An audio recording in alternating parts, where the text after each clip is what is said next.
নারীর বিরুদ্ধে মৌলানা সাহেবরা ওয়াজ করিতে পারিবেন না। পৃষ্ঠা নম্বর ৭৪, পৃষ্ঠা নম্বর ৩৪। নারী যতই অপরাধ করুক মৃত্যুদণ্ড দেওয়া যাবে না। পৃষ্ঠা নম্বর ১২, আগামী সংসদ নির্বাচনে নারীর আসন ৩০ থেকে বাড়াইয়া ৩০০ করিতে হইবে। বর্তমানে যে ৩০০ আসন আছে, ওই ৩০০ আসন খোলা রাখতে হবে। ওখানে নারী পুরুষ দুই পক্ষ ইলেকশন করিতে পারিবে। বাকি ৩০০ আসন সরকারকে বাড়াইতে হবে। ওই ৩০০ আসনে কোনো পুরুষ নির্বাচন করিতে পারিবে না। এই আইন করিতে হইবে। ৬০০ আসন দিয়া আগামীতে দেশ সাজাইতে হইবে। পৃষ্ঠা নম্বর কত বললাম? ১২। তারা এখানে অপ্রাসঙ্গিকভাবে এই দেশের স্বাধীনতা সার্বভৌমত্বের বিরুদ্ধেও যা কিছু লেখছেন, তন্মধ্যে ক্ষুদ্র নৃগোষ্ঠী উপজাতি বলা যাবে না, বলতে হবে আদিবাসী। আদিমানি বুঝেন? আদিমানি এই দেশে সবার আগে এরাই ছিল, এদেরকে আদিবাসী বলতে হবে। এবং আদিবাসীদের স্বার্থ সংশ্লিষ্ট অন্যান্য আইন দেখেন, এখানে এগুলি কি দরকার ছিল? আদিবাসীদের ওই আপনারা তো শুনতেছেন আমেরিকা, ব্রিটেন ওই যে আমাদের পার্বত্য এলাকাকে নিয়ে আলাদা জুমল্যান্ড গঠন করতে চাচ্ছে, সেটার পূর্বাভাস তারা দিয়ে দিছে। তারা লিখছে আদিবাসীদের স্বার্থ সংশ্লিষ্ট অন্যান্য আইন, চুক্তি এবং প্রথাগত আইনসমূহের সুরক্ষা নিশ্চিত করতে হবে। প্রথা আমি এটা নিয়ে গবেষণা আপনাদের। প্রথা কি বুঝেন? তারা লিখছে মুসলমান সমাজের মধ্যে যে প্রথা আছে এগুলো তুলে দিতে হবে। কিন্তু আমি আশ্চর্য হলাম, আদিবাসীদের ক্ষেত্রে প্রথা শব্দটা রেখে দিয়েছে, মানে ওদের ক্ষেত্রে প্রথা তুলতে হবে না, কিন্তু মুসলমান সমাজের প্রথা তুলে দেওয়ার জন্য এই প্রথা শব্দটা বারবার লিখছে। প্রথা তুলে দিতে হবে, প্রথা তুলে। তারা প্রস্তাব করেছে সংবিধান থেকে শালীনতা, নৈতিকতা শব্দ দুইটা তুলে নিতে হবে। বিয়ের বাইরে যৌন সম্পর্ককে পাপ হিসাবে দেখানো যাবে না। পৃষ্ঠা নম্বর ৭১। বেশ্যা, ফতিতা শব্দগুলো আপনারা জানেন। এই দুইটা শব্দ ওরা পরিহার করে ওই দুইটার পরিবর্তে একটা শব্দ লিখছে, কি জানেন? যৌনকর্মী। কি নাম? যৌনকর্মী। লিখছে যৌনকর্মীদেরকে শ্রমিক হিসাবে মর্যাদা ও স্বীকৃতি দিতে হবে। পৃষ্ঠা নম্বর ৩৪, পৃষ্ঠা নম্বর ৩৭, পৃষ্ঠা নম্বর ১৩৩।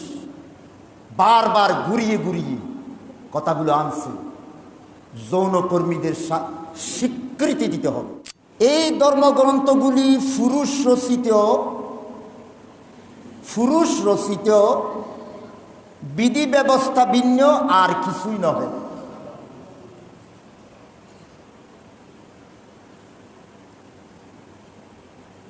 আমাদিগকে অন্ধকারে রাখিবার জন্য পুরুষগণ ঈশ্বরের আদেশপত্র বলিয়া প্রচার করিয়াছেন। খেয়াল করছেন? তাহলে নারী উন্নয়ন করতে গেলে ধর্মকে শেষ করতে হবে আগে। পৃষ্ঠা নম্বর ৩৩ শুনুন কান খাড়া করে। ধর্মীয় বিধানের ভিত্তিতে পরিচালিত আইনগুলো নারীদের জন্য বৈষম্য সৃষ্টি করেছে। ফরতে এগুলো আস্তে আস্তে ধর্মের প্রতি তাদের এই বিদ্বেষ কারণটা কি? বারবার বলতেছে, বারবার ভাষাটা দেখুন। ওরা বলছে ধর্মবাদ দিয়ে অভিন্ন পারিবারিক আইন প্রণয়ন করতে হবে। পৃষ্ঠা নম্বর ১০। অভিন্ন পারিবারিক আইন বুঝেন নেই? অভিন্ন মানে এখানে কোনো ধর্ম থাকবে না। মুসলমান, হিন্দু, বৌদ্ধ, খ্রিস্টান সবাইকে এক রকম করে বিয়া, এক রকম করে তালাক, একই রকমভাবে সম্পত্তি, মিরাসি সম্পত্তি বা সবগুলোর জন্য অভিন্ন পারিবারিক আইন প্রণয়ন করতে হবে। পৃষ্ঠা নম্বর 10। কোনো নারী যদি তার সন্তানের পরিচয় দিতে না চায়, তুমি সন্তান কোথায় পেয়েছো, তাকে লজ্জা দেওয়া যাবে না। কোনো নারী তার সন্তানের পিতৃ পরিচয় দিতে না চাইলে, পিতৃ পরিচয় দিতে না চাইলে লজ্জা দেওয়া যাবে না। তদস্থলে সে যার নাম বলবে তার নাম লিখতে হবে, বয়ফ্রেন্ড লিখতে হবে, লজ্জা দেওয়া যাবে। নারী যদি দর্শিতা হয়, ওই মেয়ে লোক যে দর্শন করছে দর্শক, ওই দর্শককে বিয়ে করতে পারবে না, তাহলে তার কি অবস্থা হবে? ওই দর্শকও যদি বিয়ে না করে, সমাজের কেউ যদি তার বিয়ে না করে, ওই মহিলার কি হবে? বলছে দর্শককে বিয়ে দেওয়া যাবে না, দর্শক বিয়ে করা আইনত নিষিদ্ধ করতে হবে। আমি যদি তালাক দেই, তাহলে স্বামীর যা জায়গা সম্পত্তি, টাকা পয়সা, আয় উপার্জন আছে, সবগুলো 2 ভাগ করে অর্ধেক বউকে দিতে হবে। পৃষ্ঠা নম্বর 41 লেখছে 10 বছর সংসার করার পরে যদি স্বামী তালাক দেয়, তাহলে স্বামীকে অতিরিক্ত ক্ষতিপূরণ দিতে হবে। পৃষ্ঠা নম্বর 40। 10 বছর সংসার করার পরে স্বামী যদি স্ত্রীকে কোনো কারণে তালাক দেয়, অতিরিক্ত ক্ষতিপূরণ দিতে হবে। আচ্ছা বন্ধু, এবার বলুন তো এরপরের বাক্যটা কি হতে পারে? 10 বছর সংসার করার পরে ফরকিয়ায় লিপ্ত হয়ে স্ত্রী যদি স্বামীকে ছেড়ে চলে যায়, তাহলে কি হবে সেটা কিন্তু লেখে নেই। আর এর নাম নাকি বলে সমতা, নারী পুরুষের সমান অধিকার। স্বামীর বিরুদ্ধে স্ত্রী চাইলে দর্শন মামলা করিতে পারিবেন। পৃষ্ঠা নম্বর 39, 74। স্বামীর বিরুদ্ধে, বৈধ স্বামী দর্শন মামলা করিতে পারিবেন। তারা লিখছে যদি স্ত্রীর সম্মতি ছাড়া যদি স্ত্রীর সাথে মিলন করে, পরের দিন স্ত্রী মামলা করিতে পারিবেন। স্লোগান হবে, এবার স্লোগান শুনুন। শরীর আমার, সিদ্ধান্ত আমার। পৃষ্ঠা নম্বর 105। শরীর আমার, সিদ্ধান্ত আমার। আরেকটি স্লোগান বলি, পুরুষের ক্ষমতা, ব্যঙ্গে গড় সমতা। পৃষ্ঠা নম্বর 67। মহিলাদেরকে নারী বলতে হবে, মহিলা শব্দ বলা যাবে না। খেয়াল করুন, যেখানে যেখানে মহিলা আছে তুলে দিতে হবে। এখন বর্তমান যে ওয়েবসাইট, আমি যেখান থেকে এটা ডাউনলোড করছি, ওয়েবসাইটের উপরে লেখা আছে মহিলা ও শিশু বিষয় মন্ত্রণালয়, কিন্তু এদের কথা হচ্ছে মহিলা শব্দ বাদ দিতে। পৃষ্ঠা নম্বর 35 লিখছে করণীয় কি, সরকারকে কি করতে হবে? রাষ্ট্রধর্ম ইসলাম বাদ দিতে হবে। তাদেরকে কি দায়িত্ব দেওয়া হয়েছিল আর তারা কোথায় হাত দিচ্ছে খেয়াল করুন। ধর্মীয় গোষ্ঠীর কারণে নারীর অধিকার প্রতিষ্ঠা বাধাগ্রস্ত হচ্ছে, এই কথাটা যারা লিখতে পারলো, এরা বাংলাদেশে কিভাবে থাকে? এরা কোন দেশের মানুষেরা? এরা নাম ধরে ধরে সব ধর্মের কথা 113 পৃষ্ঠার মধ্যে প্রত্যেকটা ধর্মের বিরুদ্ধে নাম ধরে ধরে তারা আঘাত করেছে। সুতরাং তারা এই দেশের প্রতিনিধি নয়। সুতরাং আমাদের আজকের দাবি হচ্ছে এই প্রতিবেদনটি দ্রুত ডাস্টবিনে নিক্ষেপ করতে হবে। 2 নম্বর, সংস্কার কমিশনের নামে এই জাতি মানবতা বিধ্বংসী এই সংস্কার কমিটি নয়, এটাকে আমি নাম দেব সংহার কমিটি। সংহার মানে ধ্বংস। ধ্বংস কোথায় কোথায় আমি তো বুঝাইছিলাম এতক্ষণ। সংহার কমিটিকে বাতিল ঘোষণা করতে হবে। 3 নম্বর, তারা দায়িত্ব পেয়ে লক্ষ লক্ষ টাকা খরচ করেছেন এই রাষ্ট্রীয় সম্পদের অপচয় এবং এই দেশের মানুষ এবং এই দেশের বিরুদ্ধে ষড়যন্ত্রমূলক যে প্রতিবেদন দিয়েছে, এই জন্য তাদেরকেই অচিরেই বিচারের সম্মুখীন করতে হবে। 4 নম্বর, এই দেশ, এই মাটি, এই দেশের মানুষের চিন্তা চেতনা, তাহজিব তামাদ্দুন, এই দেশের মানুষের ফালস যারা বুঝে, এই দেশের মানুষ এবং রাষ্ট্রের প্রতি শ্রদ্ধা এবং সম্মান আছে, এমন মানুষ দিয়ে নারী অধিকারের কমিটি গঠন করতে হবে। অন্যথায় এই প্রতিবেদন যদি বাস্তবায়িত হয়, আমরা বুঝেছি, তারপরও বলছি, এই জাতি হবে ধর্মহারা, আল্লাহ এবং রাসূল বিরোধী হয়ে যাবে। আগামীর বংশধর হবে অশালীন, অনৈতিক, ইজ্জত সম্ভ্রম, এগুলো সব তাদের ভাষা। ইজ্জত সম্ভ্রম হারা হবে আগামীর বংশধর। এই প্রতিবেদন বাস্তবায়ন হলে রাষ্ট্র এবং জনগণ মুখোমুখি হবে, ঠিক কিনা বলেন? ডক্টর ইউনূস সরকার এটা যদি বাস্তবায়ন করেন, তাহলে আপনি এই দেশের মানুষের প্রতিরোধের সম্মুখীন হবেন। এটা যদি আপনি বাস্তবায়ন করতে যান, এক মুহূর্তের জন্য আপনাকে আমরা সহ্য করব না, এক মুহূর্তের জন্য সহ্য করব না।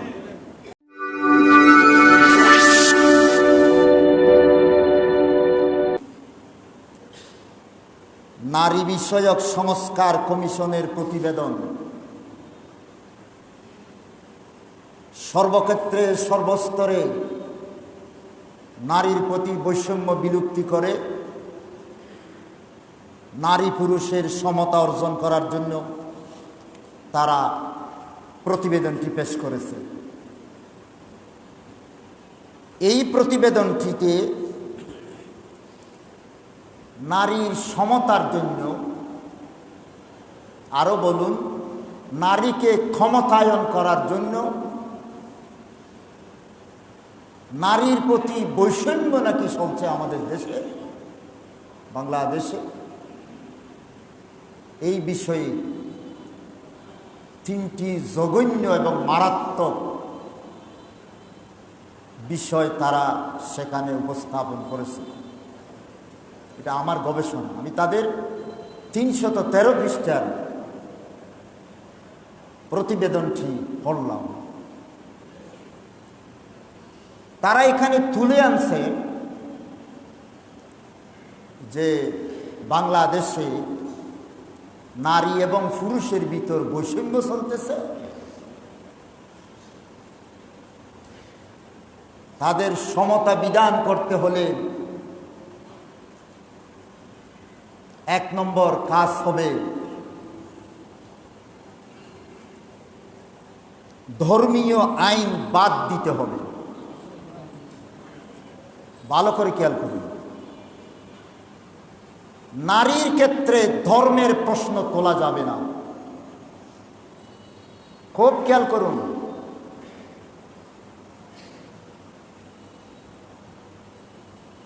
নারীর ক্ষেত্রে ধর্মের বিষয়ে প্রশ্ন তোলা যাবে না।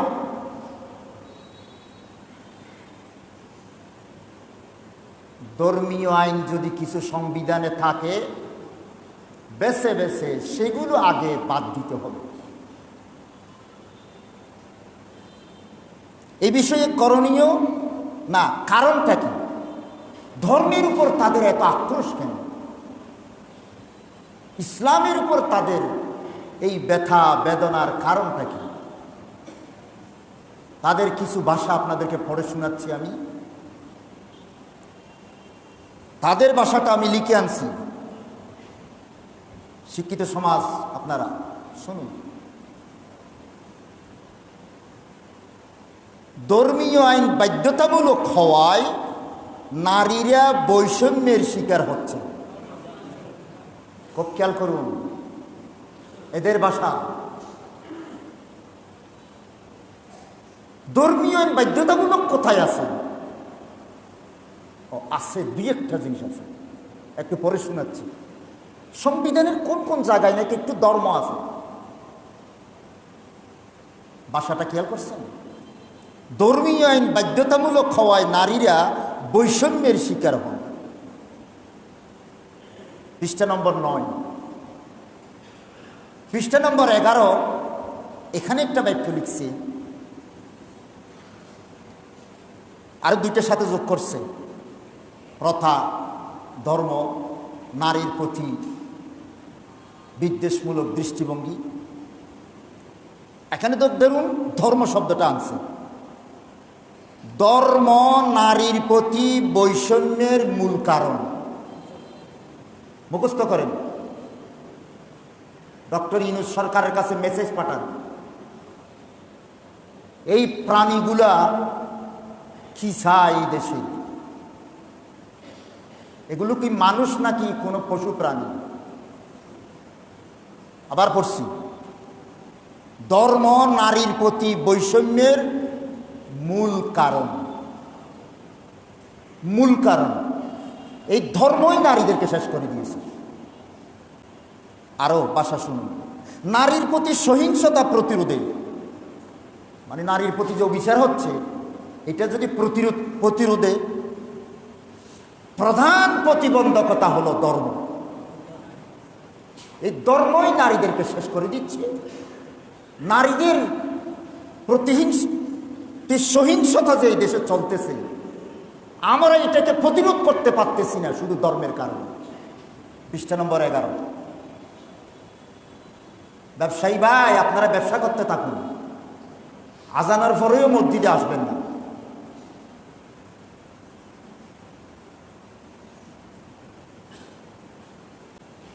পৃষ্ঠা নম্বর 33, শুনুন কান খাড়া করে। ধর্মীয় বিধানের ভিত্তিতে পরিচালিত আইনগুলো নারীদের জন্য বৈষম্য সৃষ্টি করেছে।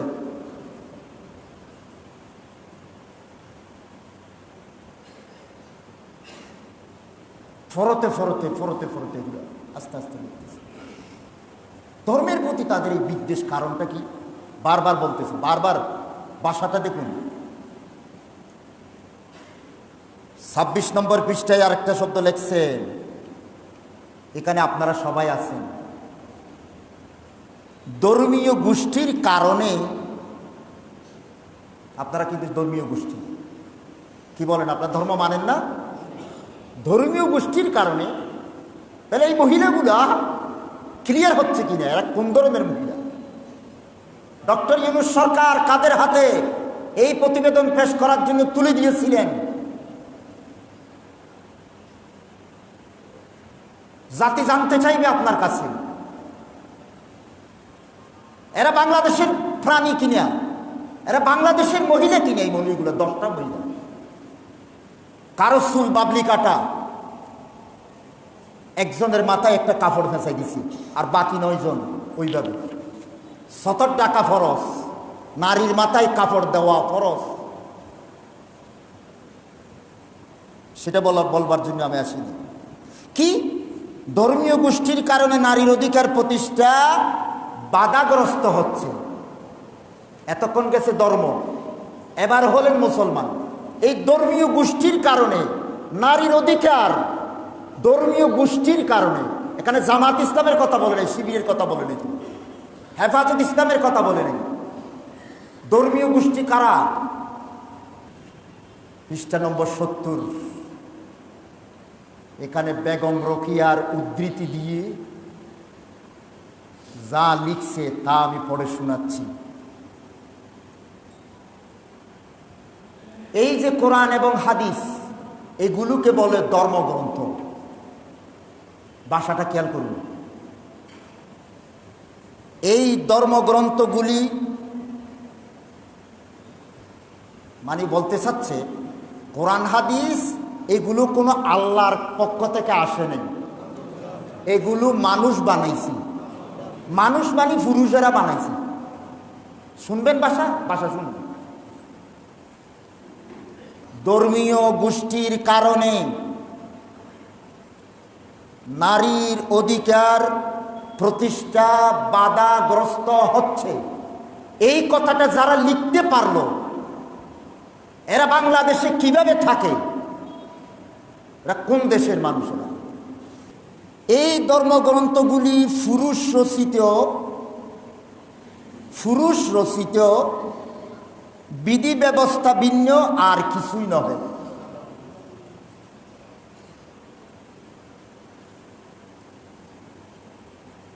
আমাদিগকে অন্ধকারে রাখিবার জন্য পুরুষগণ ঈশ্বরের আদেশপত্র বলিয়া প্রচার করিয়াছেন। খেয়াল করছেন?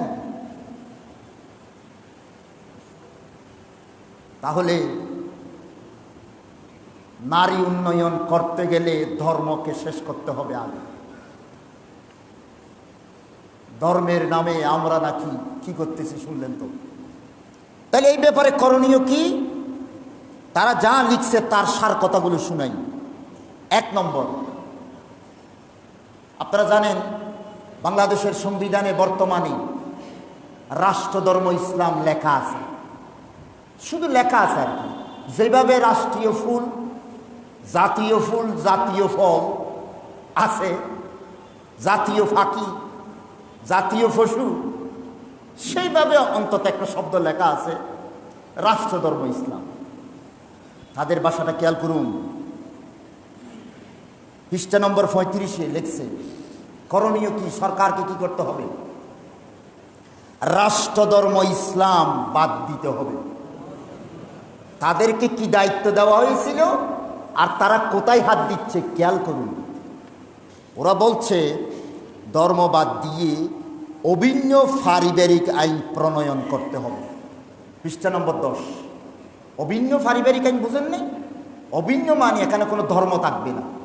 মুসলমান, হিন্দু, বৌদ্ধ, খ্রিস্টান সবাইকে একরকম করে বিয়া, একরকম করে তালাক, একই রকমভাবে সম্পত্তি, মিরাসি সম্পত্তি বা সবগুলোর জন্য অভিন্ন পারিবারিক আইন প্রণয়ন করতে হবে। পৃষ্ঠা নম্বর 10। অভিন্ন পারিবারিক আইন। অভিন্ন বুঝছেন? ভিন্ন থাকবে না।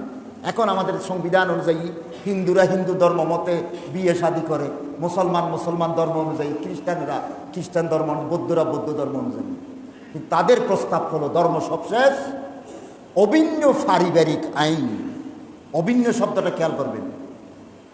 এটা সরকারকে অনুরোধ করছে এটা দ্রুত কাজ করার জন্য। ভাই, যেখানে আল্লাহর হুকুম ছিল সর্বক্ষেত্রে, আমি আমাদের কথা বলছি, ইসলামের কথা বলছি, সর্বক্ষেত্রে আল্লাহর হুকুম মানার কথা ছিল। ব্যক্তি, পরিবার, সমাজ, রাষ্ট্র, সর্বক্ষেত্রে ইসলামকে মানার কথা ছিল। এই 2-4টা মাত্র ছোট ছোট বিষয়, এগুলোই শুধু সংবিধানে আছে। সেগুলোর উপর তারা ছুরি বসাইল, বলে যে এগুলো সহ্য করা যাবে না। হাজরিন, তাহলে তারা 1 নম্বর তাদের আপত্তি হলো ধর্মকে বাদ দিয়া নারীর জন্য আইন করা লাগবে, শেষ। 2 নাম্বার, এই নাম্বারগুলো আমি গবেষণা করে বের করলাম, আমি কথাগুলো একযোগে করলাম। দ্বিতীয় যেটা তারা চেয়েছে সেটা হচ্ছে যৌন স্বাধীনতা। যৌন স্বাধীনতা, এইটা তারা চেয়েছে। দেখুন পৃষ্ঠাগুলো আমি বুঝতে যাচ্ছি। যৌন স্বাধীনতা, ভাদ্র মাসে কুকুর কুকুরি, তাদের কোনো ভদ্রতা, শালীনতা নেই। এই কারণে তারা যেখানে যা ইচ্ছা করতে পারে। বাংলাদেশের সংবিধানে লেখা আছে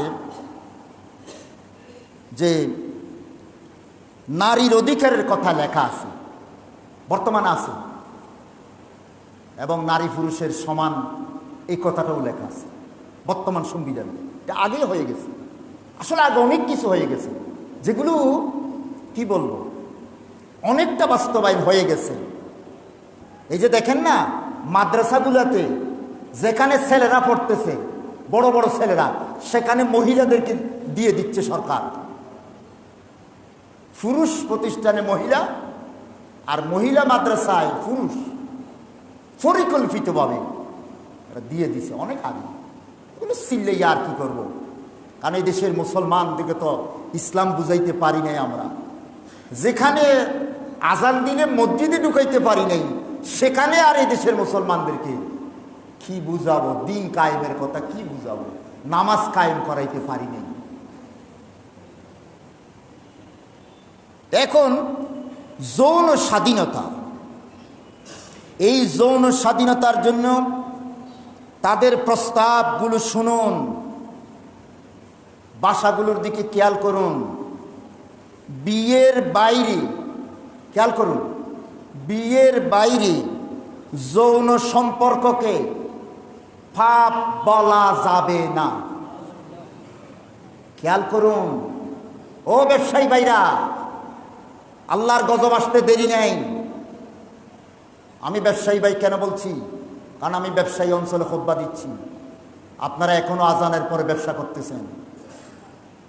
বোলাতে কেরানীহাটের ব্যবসায়ী ভাইরা 5 ওয়াক্ত নামাজের মধ্যে দোকান রেখে মসজিদে আসার সিদ্ধান্ত নিচ্ছি। লোহাগাড়া বর্তলি নেবে কিনা জানি না। বিয়ের বাইরে যৌন সম্পর্ককে পাপ হিসাবে দেখানো যাবে না। পৃষ্ঠা নম্বর 71। বেশ্যা, ফতিতা শব্দগুলো আপনারা জানেন।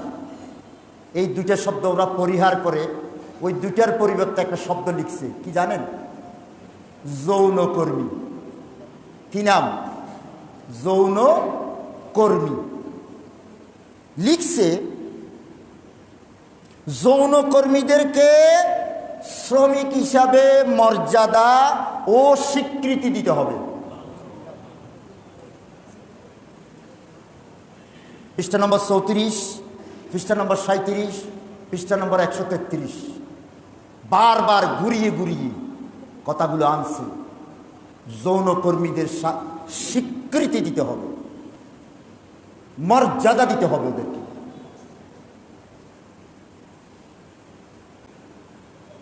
কোনো নারী যদি তার সন্তানের পরিচয় দিতে না চায়, তুমি সন্তান কোথায় পেয়েছো,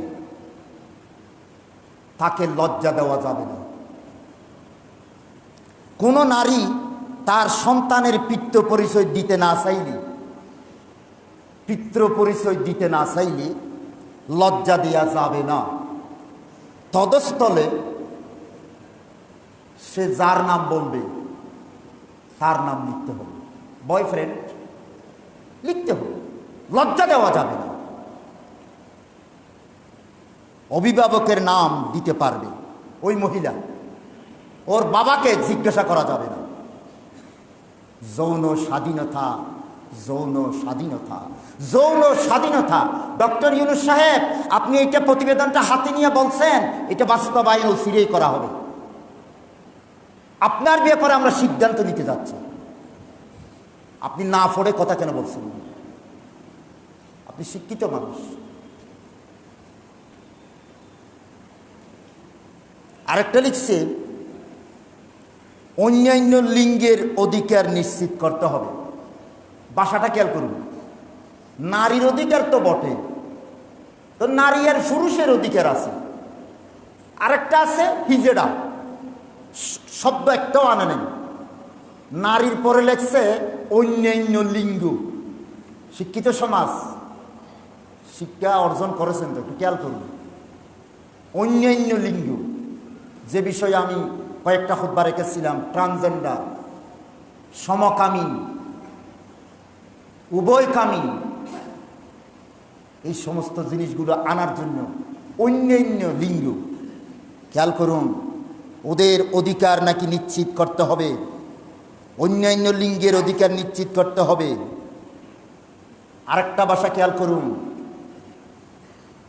যৌন আক্রমণে, অর্থাৎ কোনো নারী যদি দর্শিতা হয়, ব্যাখ্যা দিয়েছেন, তার ইজ্জত সম্ভ্রম যাবে না। কোনো নারী যদি দর্শিতা হয় তার ইজ্জত সম্ভ্রম যাবে না। ইজ্জত গেছে এ কথা বলা যাবে না, একটা নারীর সম্ভ্রম গেছে এ কথা বলা যাবে না। এটা একটা ফৌজদারি অপরাধ। এবং তারা আরো লিখছে 71 সালে যে নারীগুলার দর্শিতা হয়েছে তাদের ইজ্জত যায় নাই, সম্ভ্রম যায় নাই। ভাষাগুলো খেয়াল করুন। তবে যারা করছে তারা অপরাধ করছে। নারীর ইজ্জত যায় না, নারীকে দর্শন করলে নারীর ইজ্জত যায় না, নারীর সম্ভ্রম যায় না। হ্যাঁ ভাইগণ, ভাষাগুলো খেয়াল করুন।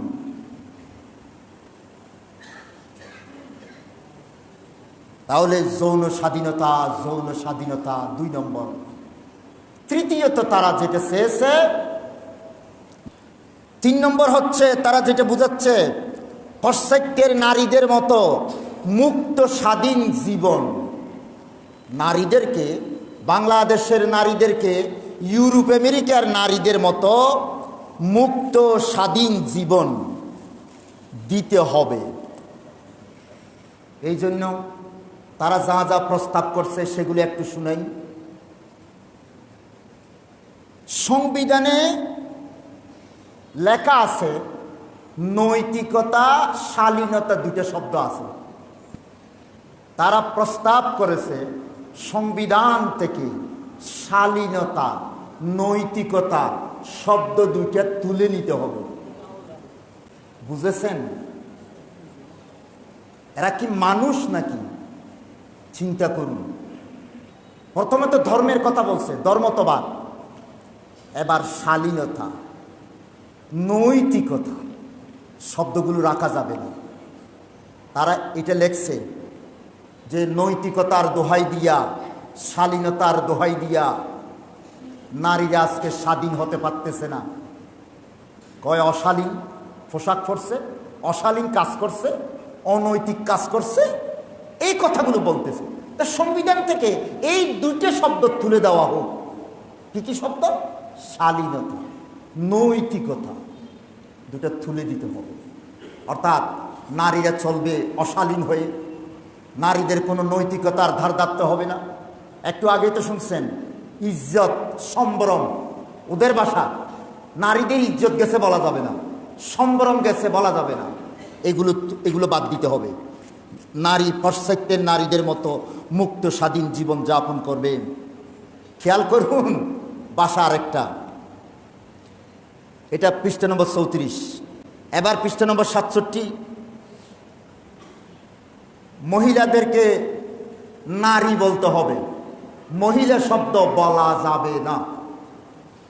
খেয়াল করুন, যেখানে যেখানে মহিলা আছে তুলে দিতে হবে। এখন বর্তমান যে ওয়েবসাইট, আমি যেখান থেকে এটা ডাউনলোড করছি, ওয়েবসাইটের উপরে লেখা আছে মহিলা ও শিশু বিষয় মন্ত্রণালয়, কিন্তু এদের কথা হচ্ছে মহিলা শব্দ বাদ দিতে হবে। আমি একটু কৌশলে খুঁজলাম যে ডিকশনারিতে কি আছে। ডিকশনারি বলতে বাংলা একাডেমি ডিকশনারি দেখতে হবে আমাকে, অন্য ডিকশনারি দেখলে তো হবে না। সেটা একটু খুঁজে বাইর করলাম। দেখুন, আপনারা খেয়াল করুন। আমি দেখলাম যে মহিলা অর্থ কী লেখছে, দেখলাম মহিলা অর্থ কি, নারী অর্থ কি দেখলাম। তো লেখছে মহিলা অর্থ, লেখছে এই তাদের বাংলা ডিকশনারিতে লেখা আছে বদ্র মেয়ে। মহিলা অর্থ বদ্র মেয়ে। আর নারী অর্থ কি লেখছে চাইলাম, শুধু মেয়ে লেখছে। বুঝতে আর কোনো বাকি আছে? বাকি আছে। তার মানে ভদ্র মেয়ে। এখন আমরা ভদ্রতার রক্ষা করব না, ভদ্রতা রক্ষা করব না। এখন ভদ্র মেয়ে বলা যাবে না, আমাদেরকে অভদ্র মেয়ে হতে হবে, পাশ্চাত্যের মতো অভদ্র। শব্দগুলো খেয়াল করুন। আগামীতে আর মহিলা বলা যাবে না, নারী বলতে হবে। মহিলার মধ্যে ভদ্রতা আছে। তাহলে মহিলার বিপরীত পুরুষ। মহিলা পুরুষ, মহিলা পুলিশ, পুরুষ পুলিশ। তা এখন কি বলবো? নারী পুলিশ, নর পুলিশ। না, পুরুষ তো আর বলা যাবে না। আচ্ছা ভাই, এটা পৃষ্ঠা নম্বর 67। তারা 3টা জায়গায় 3টে মহিলাকে তুলে আনছে। তিনটা জায়গায় তিনটা মহিলাকে তুলে আনছে। একটা মহিলার নাম বেগম রোকেয়া সাখাওয়াত হোসাইন। তার উদ্ধৃতি দিয়া তারা যেটা বুঝাইছে, রোকেয়া নাকি বলে গেছে নারীদেরকে ধর্মদ্রোহী না হলে নারীর উন্নয়ন হবে না। তারা সেই মহিলাকে সেখানে তুলে আনছে। তিনজন মহিলার নাম বলছি। একজন মহিলা হচ্ছে বেগম রোকেয়া, আরেকজন মহিলা, তিনজন মহিলাকে তুলে আনছে। একজন মহিলা হচ্ছে ধর্মদ্রোহী, আরেকজন মহিলা হচ্ছে রাষ্ট্রদ্রোহী। ধর্মদ্রোহী মহিলা হচ্ছে বেগম রোকেয়া, তাহলে তারা ওকে তুলে আনছে। এবং রাষ্ট্রদ্রোহী মহিলা হচ্ছে নামসহ লেখছে শাহবাগী গণ আদালতের প্রতিষ্ঠাতা জাহানারা ইমামের আদর্শ বাস্তবায়ন করতে হবে। স্পষ্ট করে তারা লিখছে পৃষ্ঠা নম্বর 22, শাহবাগী গণ আদালতের জাহানারা ইমাম নাকি বলে নারী অধিকার প্রতিষ্ঠা করে গেছে গণ আদালত প্রতিষ্ঠা করার মাধ্যমে। সুতরাং তাকেই স্মরণীয় বরণীয় করে রাখতে হবে। তারপর তাহলে দেখুন, রাষ্ট্রের ক্ষেত্রে জাহানারা ইমাম, রাষ্ট্রদ্রোহিতের ক্ষেত্রে আদর্শ হবে জাহানারা ইমাম, ধর্মদ্রোহিতের ক্ষেত্রে বেগম রোকেয়া, শিক্ষা ব্যবস্থার ক্ষেত্রে ডাক্তার দিফুমণি। ডাক্তার দিফুমণি এই শব্দটা অবশ্যই লেখে নেই, সালটা লেখছে। কি লেখছে? সালটা লেখছে 2020-এর খসড়া শিক্ষানীতি চূড়ান্ত বাস্তবায়ন করতে হবে। আমি খুঁজে বাইর করলাম ওই শিক্ষানীতি কে করছে? ডাক্তার দিফুমণি করছে। তিনজন মহিলাকে তাদের জীবনের আগামীর পথ চলার জন্য তারা তুলে আনছে সেখানে আদর্শ করে। স্লোগান হবে, এবার স্লোগান শুনুন। শরীর আমার, সিদ্ধান্ত আমার। পৃষ্ঠা নম্বর 105। শরীর আমার, সিদ্ধান্ত আমার। আরেকটি স্লোগান বলি, পুরুষের ক্ষমতা, ব্যঙ্গে গড় সমতা। পুরুষের ক্ষমতা, ব্যঙ্গে গড় সমতা। পৃষ্ঠা নম্বর 47। অনেক আছে, সেগুলো আমি উল্লেখ করিনি। তাহলে তারা সংবিধান সংশোধন করতে বলেছে এবং তারা জাতিসংঘের সিডিও সনদ, জাতিসংঘের সিডিও সনদ ইসলাম বিরোধী মারাত্মক মারাত্মক সনদগুলো তারা জাতিসংঘ প্রস্তাব আকারে পেশ করেছে। বিভিন্ন দেশ সেগুলো স্বাক্ষর করতে বাধ্য হয়েছে বা করেছে। বাংলাদেশও সেই সনদে স্বাক্ষর করেছে। দুইটা সনদ মারাত্মক হওয়ার কারণে বিগত সরকারগুলো বলেছেন সবগুলো মোটামুটি মেনে নিলাম, এই দুইটা মানলে ইসলাম থাকবে না। আমাদের দেশ সংখ্যাগরিষ্ঠ মুসলমান, তাই এই দুইটা দ্বারা ছাড়া বাকিগুলা স্বাক্ষর করলাম। এখন এরা লেখছে সিডিও সনদের ওই দুইটা ধারা অচিরেই ডক্টর ইউনূসকে স্বাক্ষর করতে হবে। ওই দুইটা ধারা, যেই দুইটা ধারা বিগত সরকারও হাত দিতে পারে নাই। এই যে বৈষম্যের নামে ডক্টর ইউনূসকে বলছে আপনি ওই সিরে ওই দুইটা স্বাক্ষর করে দেন। সিডিও সনদের পৃষ্ঠা নম্বর 10-এ এই কথা লিখছি। তারপর এই যে বললাম, এই যে ওদের স্লোগান পুরুষের ক্ষমতা, ব্যঙ্গে গড় সমতা, এটা কিভাবে করতে হবে তার কিছু নমুনা দিয়েছেন। গড়ের কাজকর্ম সরকারকে সমানভাবে ভাগ করে দিতে হবে স্বামী স্ত্রীর মধ্যে। গড়ের কাজকর্ম সমানভাবে ভাগ করে দিতে হবে স্বামী স্ত্রী দুইজনের ভিতর। পৃষ্ঠা নম্বর 127। তারপর স্বামীর বিরুদ্ধে স্ত্রী চাইলে আদালতে দর্শন মামলা করিতে পারিবেন। স্বামীর বিরুদ্ধে স্ত্রী চাইলে দর্শন মামলা করিতে পারিবেন। পৃষ্ঠা নম্বর 39, 74। স্বামীর বিরুদ্ধে বৈধ স্বামী দর্শন মামলা করিতে পারিবেন। তারা লিখছে যদি স্ত্রীর সম্মতি ছাড়া যদি স্ত্রীর সাথে মিলন করে পরের দিন স্ত্রী মামলা করিতে পারিবেন। আচ্ছা, তাহলে এর বিপরীত একটা শব্দ কেউ যদি বলে স্বামীর ইচ্ছের বিরুদ্ধে যদি স্ত্রী, না, সেটা তো করা যাবে না। করলেও কি আদালত ধরবে? না। তারপর আছে 10 বছর সংসার করার পরে যদি স্বামী তালাক দেয় তাহলে স্বামীকে অতিরিক্ত ক্ষতিপূরণ দিতে হবে। পৃষ্ঠা নম্বর 40। 10 বছর সংসার করার পরে স্বামী যদি স্ত্রীকে কোনো কারণে তালাক দেয় অতিরিক্ত ক্ষতিপূরণ দিতে হবে। আচ্ছা বন্ধু, এবার বলুন তো এরপরের বাক্যটা কি হতে পারে? 10 বছর সংসার করার পরে পরকীয়ায় লিপ্ত হয়ে স্ত্রী যদি স্বামীকে ছেড়ে চলে যায় তাহলে কি হবে সেটা কিন্তু লেখে নেই। আর এর নাম নাকি বলে সমতা, নারী পুরুষের সমান অধিকার। তারপর ওইটা তো আগেই বুঝেছেন, উত্তরাধিকারী আইন 50-50 করতে হবে। নারী আর পুরুষ সমান সম্পত্তি, এই যে আমাদের লিজ্জাকরে মিসলু হাজ্জিল উনসায়াইন কোরআন শরীফে যেটা লেখা আছে ওইটা বাদ দিতে হবে।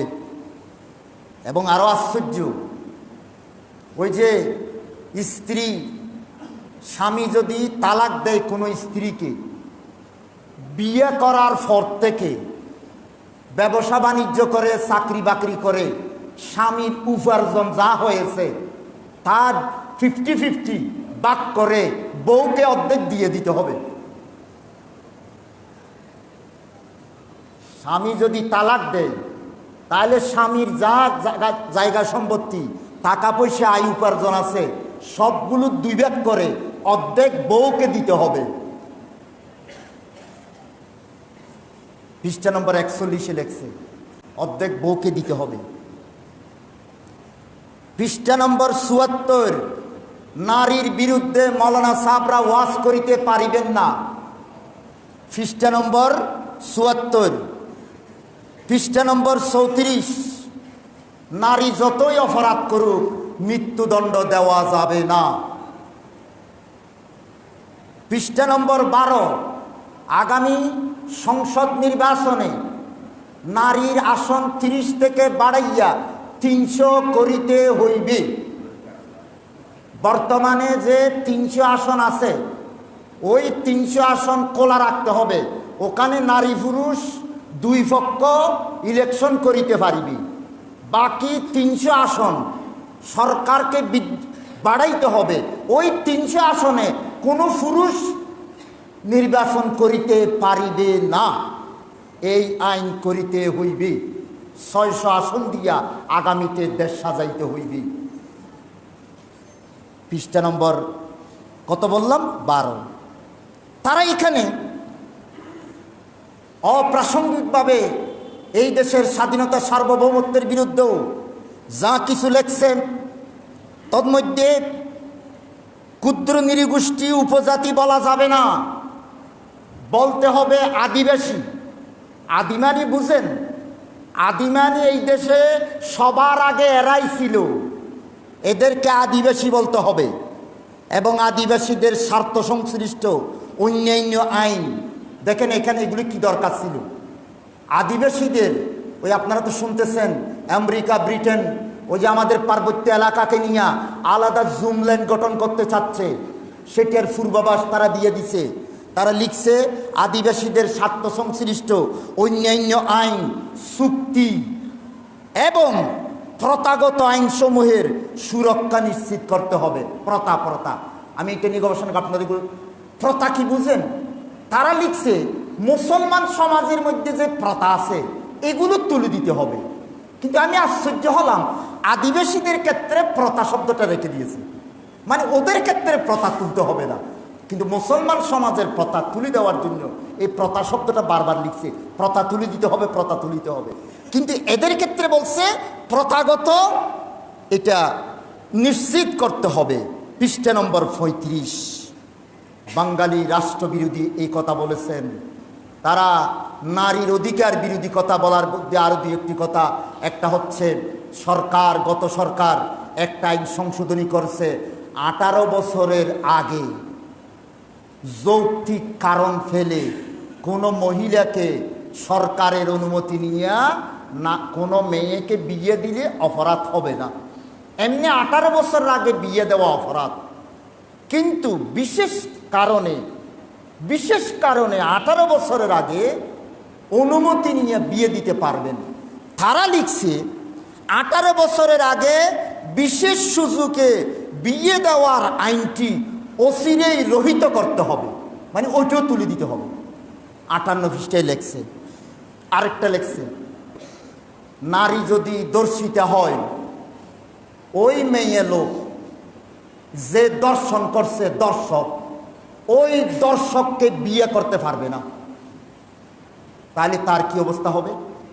ওই দর্শকও যদি বিয়ে না করে, সমাজের কেউ যদি তার বিয়ে না করে, ওই মহিলার কি হবে? বলছে দর্শককে বিয়ে দেওয়া যাবে না, দর্শক বিয়ে করা আইনত নিষিদ্ধ করতে হবে। হাজরিন, সম্মানিত মুসলমান ভাই, তারা ধর্ম এবং ইসলাম না মানতে পারে। এবার আমার কথা, ধর্ম এবং ইসলাম তারা না মানুক, আমি সেটা বলবো না, কিন্তু অন্যদেরকে বাধ্য করা, প্ররোচিত করা, এই জন্য আইন করবার অধিকার তাদের নাই। এইটা করতে বলা মানে হচ্ছে, এইটা হচ্ছে তাগুত।